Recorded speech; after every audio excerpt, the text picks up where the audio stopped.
I was elbow deep in fixing a supply chain mess that had been broken since 2018 when Howard Blackstone walked into my office like he owned the place. Which technically he did.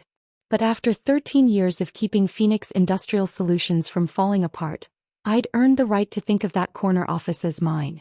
Ken, he said, not even bothering to knock. Quick heads up. Ashley starts Monday.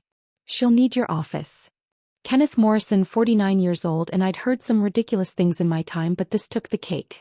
I looked up from my computer screen where I was manually fixing another ERP system glitch that would have cost us a $200,000 contract if left alone over the weekend.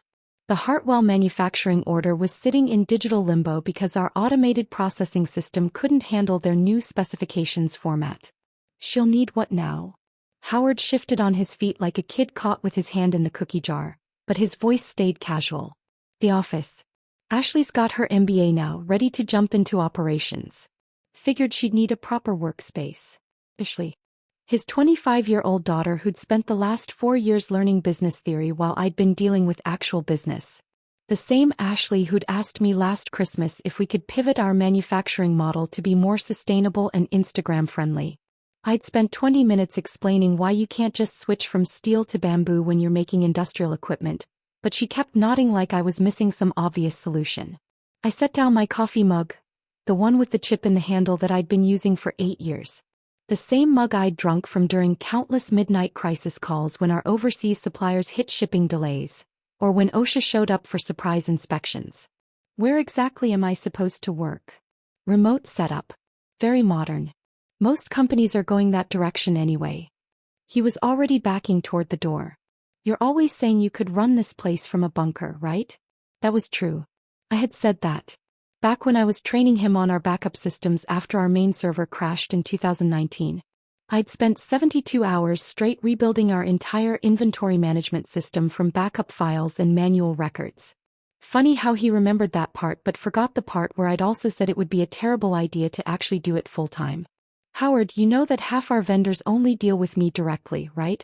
The Hartwell contract specifically requires our operations manager to sign off on all delivery modifications.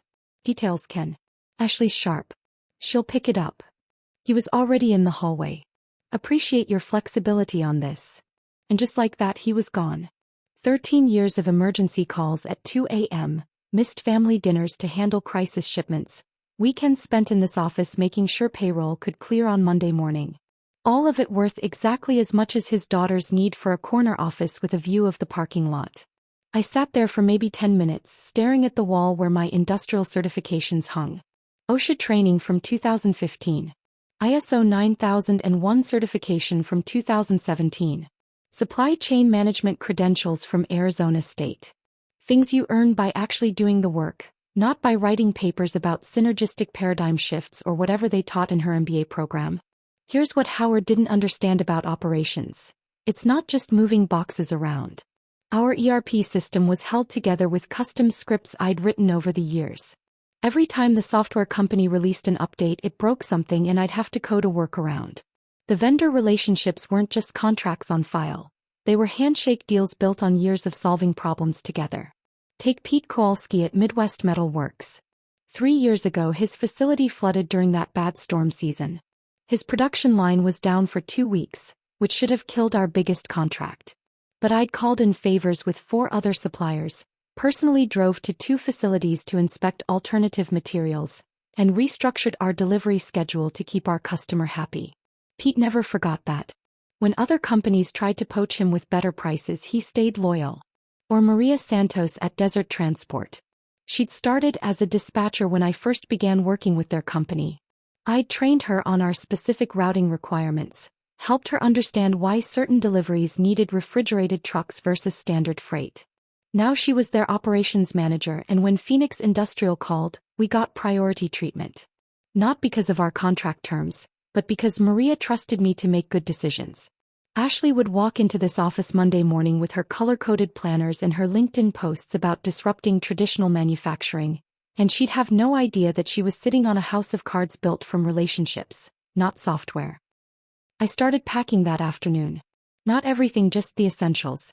My certification binders, the black notebook where I kept vendor emergency contacts and system passwords, and a flash drive that contained backup scripts for every critical process in the building. The stuff that made the difference between smooth operations and expensive chaos. The notebook alone was worth more than Ashley's degree. It contained 13 years of troubleshooting notes, vendor contact information that wasn't in our official database, and workarounds for problems that happened maybe once every 2 years but could shut down production when they did occur. I left the rest. The second monitor, the ergonomic keyboard, the small refrigerator where I kept emergency supplies for those all-night crisis sessions. Let Ashley figure out why the coffee maker only worked if you held the handle at exactly the right angle. Monday morning, I watched Ashley's Instagram story from my kitchen table while drinking coffee that actually tasted good for once. She was doing some kind of time-lapse video of herself setting up her new executive space. Executive space. She'd moved my equipment manuals to make room for a ring light and what looked like a professional camera setup. The caption read, "Day 1 of transforming operations. Ready to bring fresh innovation to manufacturing #executive life #manufacturing #innovation." The ring light was the moment I knew this wasn't temporary. I opened my laptop and registered Morrison Logistics Consulting LLC. Took about 20 minutes online, $150 filing fee. Then I sent a simple email to Barbara Walsh and HR. Transitioning to remote work temporarily while office arrangements are finalized. Available via email as always. I didn't log into our company system that day. Or the next day. Or the day after that. By Wednesday the emails started coming in. Nothing urgent at first, just the usual operational questions that normally got answered before people even realized they had them. "Hey Ken, do you know where the Hartwell delivery schedule is? Ashley can't find it in the shared drive." That one made me smile. The Hartwell delivery schedule wasn't in the shared drive because it changed every week based on their production needs. I kept it in a spreadsheet that automatically updated based on email confirmations from their plant manager. Ashley would find a file called Hartwell template that hadn't been touched since 2019. Quick question about the customs documentation template. Having trouble with the new European shipping requirements. Another predictable problem. The customs documentation wasn't a simple template you could copy and paste. It required understanding the specific classification codes for each type of equipment we manufactured, knowing which forms needed additional certifications, and maintaining relationships with customs brokers in 3 different countries. I'd spent 2 years learning those requirements after we lost a $400,000 shipment to bureaucratic delays in 2020. Ashley can't find the backup vendor list. System says it's password protected. Of course it was password protected. That list contained contact information for every supplier who'd ever bailed us out of an emergency, complete with notes about their capabilities, pricing structures and personal relationships. The kind of information that competitors would pay good money for, and that took years to develop. Meanwhile, Ashley was busy making her mark on social media. She posted about bringing agile methodologies to traditional manufacturing and implementing sustainable innovation in legacy processes. One photo showed her in my old chair with a motivational poster behind her that said "Disrupt or be disrupted." I spent that week building Morrison Logistics Consulting. Real website, professional email address, LinkedIn company page. Started reaching out to contacts I'd built over 13 years in the industry. Not our direct suppliers, that would have been unprofessional while I was technically still employed, but other companies in the manufacturing sector who knew my work. The response was immediate and enthusiastic. Turns out, when you spend over a decade solving people's problems at 3 a.m., they remember your name. My first inquiry came Thursday afternoon. Pete Kowalski from Midwest Metal Works. "Ken, heard through the grapevine you're doing consulting now. We've got this new customer demanding just-in-time delivery with zero margin for error. They want someone to audit our entire supply chain and recommend improvements. Interested?" I quoted him my rates. $200 per hour for analysis, $5,000 monthly retainer for ongoing support. He accepted within 30 minutes. Wire transfer hit my new business account Friday morning.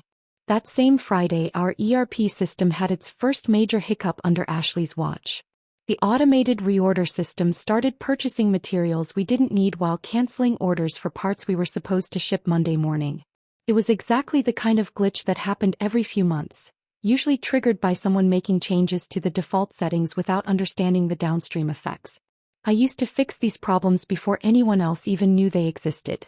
Friday evening system check, catch the error, adjust the parameters, weekend saved. But I wasn't checking the system anymore. Ashley sent a company-wide email Friday at 4:30 p.m. Temporary system integration challenges being resolved. Innovative solutions implementing over the weekend. Operations will resume normal schedule Monday. The innovative solution was apparently calling me at 6 p.m. on Friday night. Ken, thank God you picked up. Howard's voice was tight, stressed in a way I hadn't heard since the OSHA crisis of 2021. We've got a situation with the computer system. Ashley thinks maybe you could walk her through fixing it. Just this once. I'm unavailable, I said. Simple as that. Come on, Ken. It's an emergency. The Hartwell order is supposed to ship Monday, and the system's showing we don't have half the parts we need. You know how important that account is. He was right about Hartwell being important.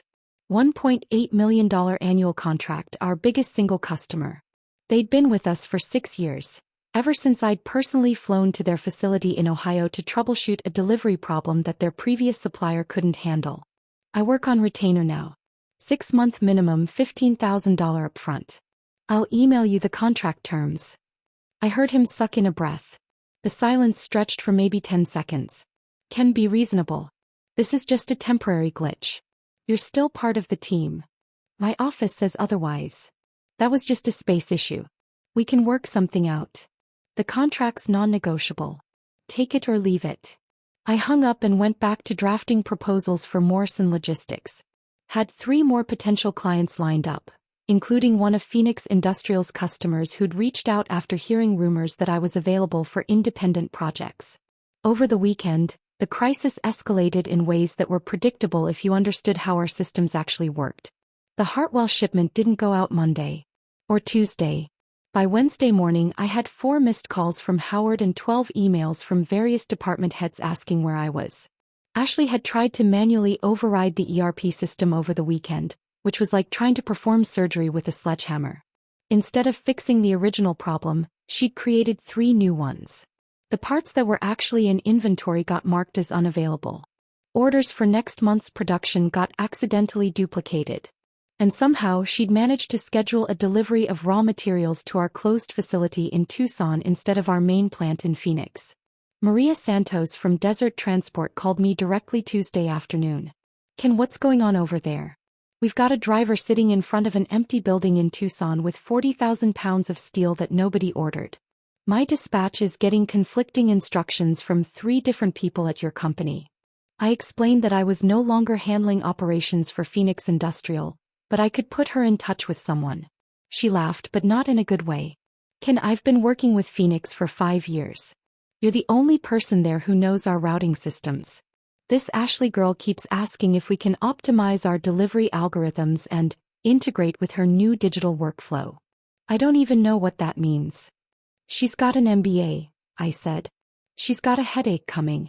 My driver's charging overtime, the steel's going to sit on the truck until someone figures out where it's supposed to go, and I've got 3 other customers asking why their deliveries are delayed.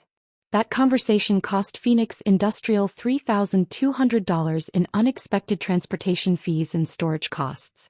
I know because Maria texted me the invoice total later, along with a message. Your replacement is expensive. By Thursday, the problems were spreading like cracks in concrete. The Hartwell order was officially delayed, triggering penalty clauses in the contract. 2 smaller customers called to complain about late deliveries. The quality control department flagged a batch of products that weren't actually defective, they just didn't match the specifications Ashley had entered into the system. I spent Thursday morning on a video call with my second client, a mid-sized manufacturer in Colorado who needed help streamlining their vendor management. 3 hours of consulting work that paid more than I used to make in a week at Phoenix. That afternoon, Ashley posted a LinkedIn article titled Embracing Change in Traditional Industries, a Young Leader's Perspective. The article was full of business school buzzwords about leveraging synergies and optimizing human capital. She included a photo of herself in my old office, standing confidently next to a whiteboard covered in colorful diagrams that looked like they came from a motivational seminar. The comments section was interesting. Several people in our industry had seen the post, and their responses were politely skeptical. Impressive office setup. How's the transition from academic study to hands-on operations management going? Those optimization frameworks look great on paper. Any real-world implementation results yet? Are you working with experienced operations staff during this transition?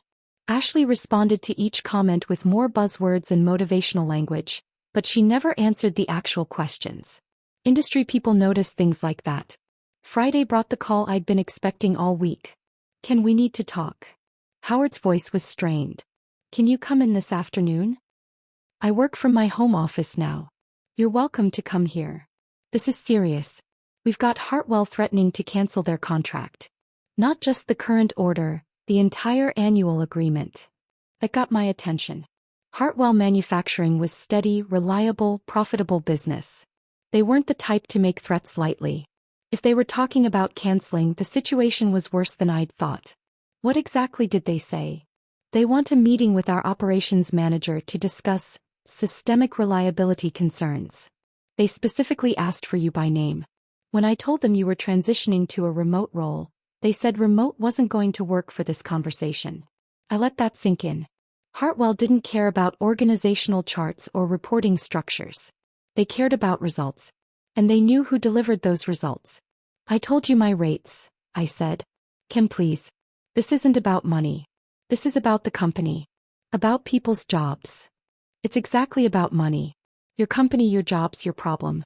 I solve problems for clients who pay my consulting rates. At least meet with them. Just this once. As a favor. I don't do favors for former employers who gave my office away. He was quiet for a long time. Then, what would it take? A retainer agreement. 6 months, non-refundable $90,000 upfront. That's insane. That's business. He hung up without saying goodbye. That weekend I got a call from Pete Kowalski. He'd heard through industry connections that Phoenix Industrial was having problems. Ken, is it true Hartwell's looking for a new supplier? Because if they are, I'd like to throw my hat in the ring. I could use the business and I've got the capacity. Pete had never worked with Hartwell directly, but he'd been watching them for years, waiting for an opportunity. Hartwell was exactly the kind of steady, high-volume customer that every manufacturer wanted. I can't speak for Hartwell, I said carefully. But if you're interested in expanding your customer base, I could help you develop a proposal strategy. Market analysis, competitive positioning, operations audit to show you're ready for that kind of volume. What would something like that cost? $25,000 for a complete package. Includes 3 months of consulting support during the transition period. Send me the contract.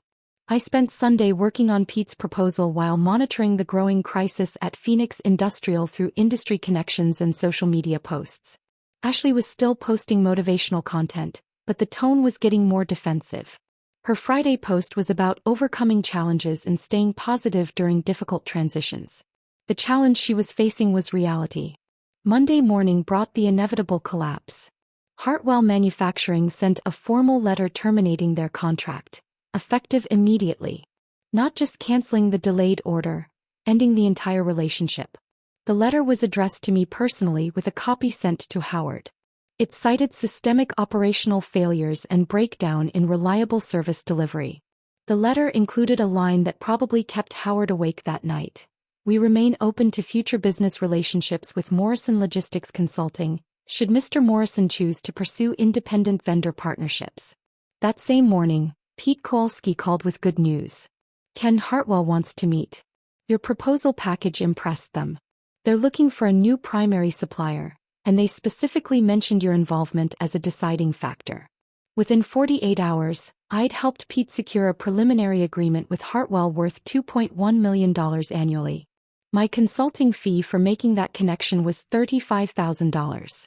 More than I used to make in 6 months at Phoenix Industrial. The dominoes kept falling throughout the week.